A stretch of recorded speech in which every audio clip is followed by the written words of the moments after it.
Hey, Dan here with CVF again. We're at SEMA 24, and I've got Troy, the owner of this 63 Nova behind us.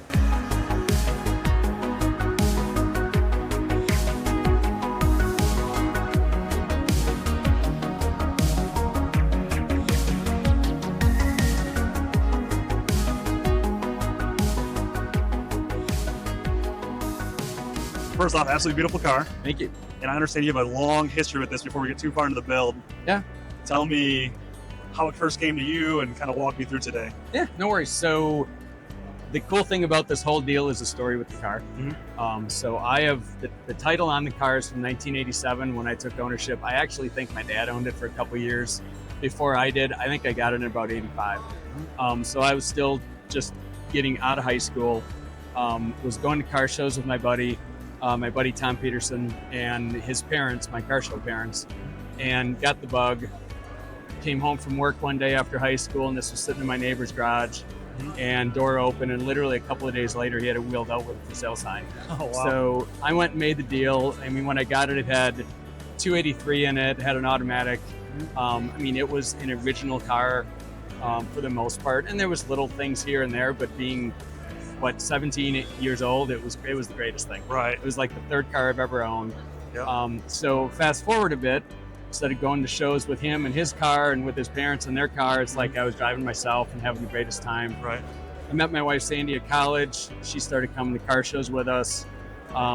It was truly our car show family where we tell the story. It was my buddy Tom, his parents in one bed, his girlfriend Julie, who now is his wife, and my now wife, in another bed, and he and I had the floor in like a Motel 6 at any car show. Yeah. So we did that, and then, fast forward 1988, my wife and I got married.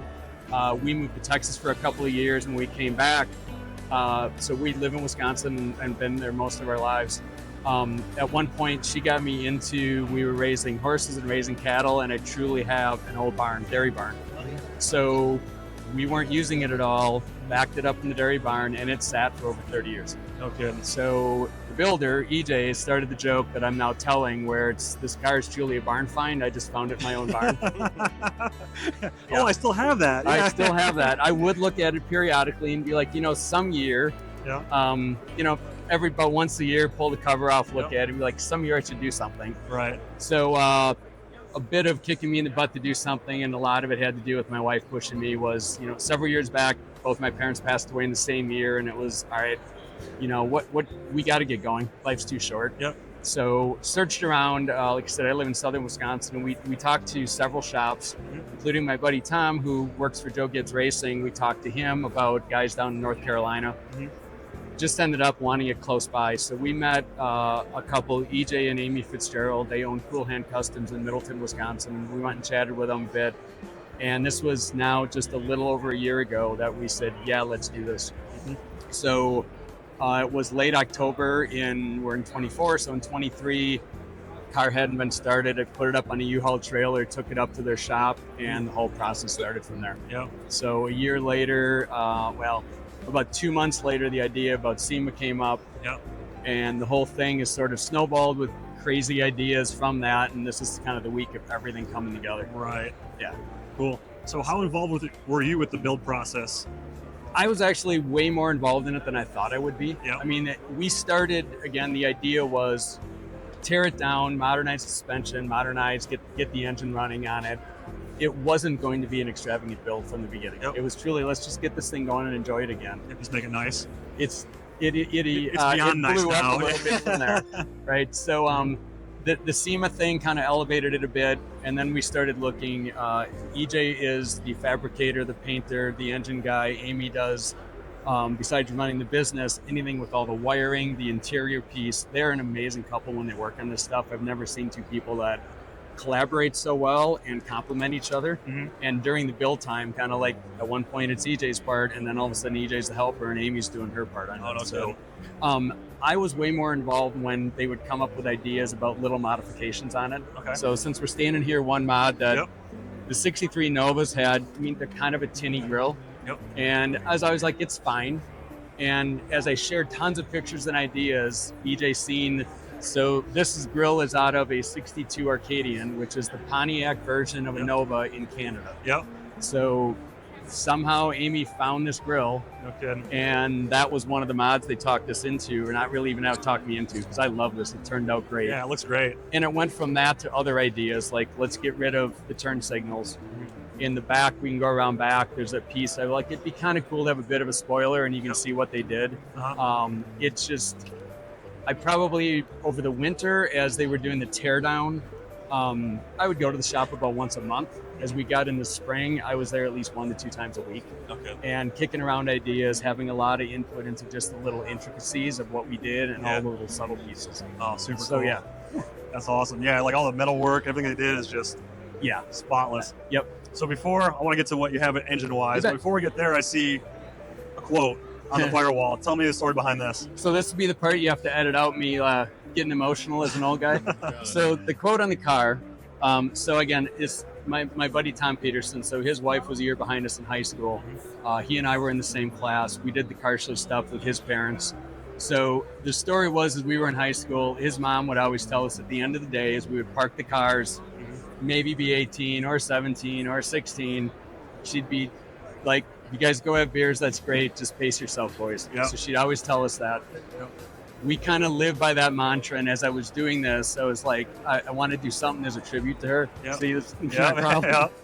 Obviously, So, it means a lot to you, So, like I said, Tom's been involved in NASCAR for 20 years, works at Joe Gibbs Racing, has got to meet a lot of cool people. So there's a guy from Orange County, Jeff Stiles Overman, one of the best pinstripers there is. And I called Jeff, and as I came in, this is what I want to do. It's our car, but I want to do a tribute to Tom's mom, who's my car show mom. And he agreed. So we've been collaborating the last 2 months.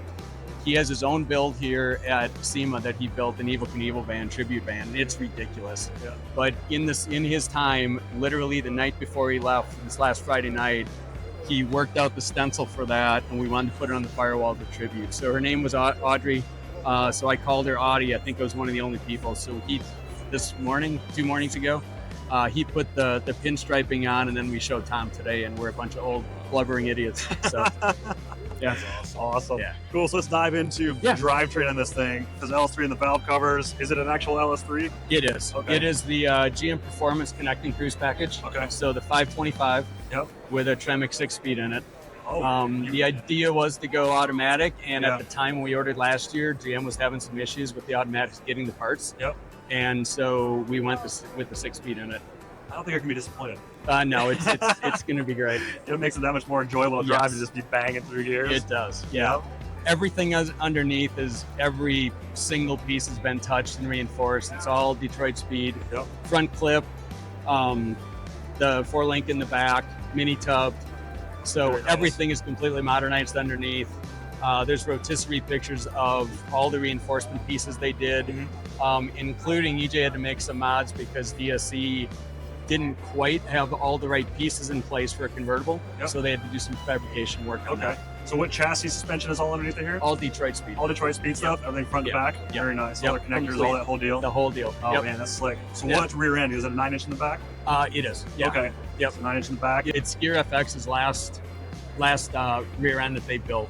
As they were acquired and stuff. So that was the last one they built, and that's what's in the back of this. Okay.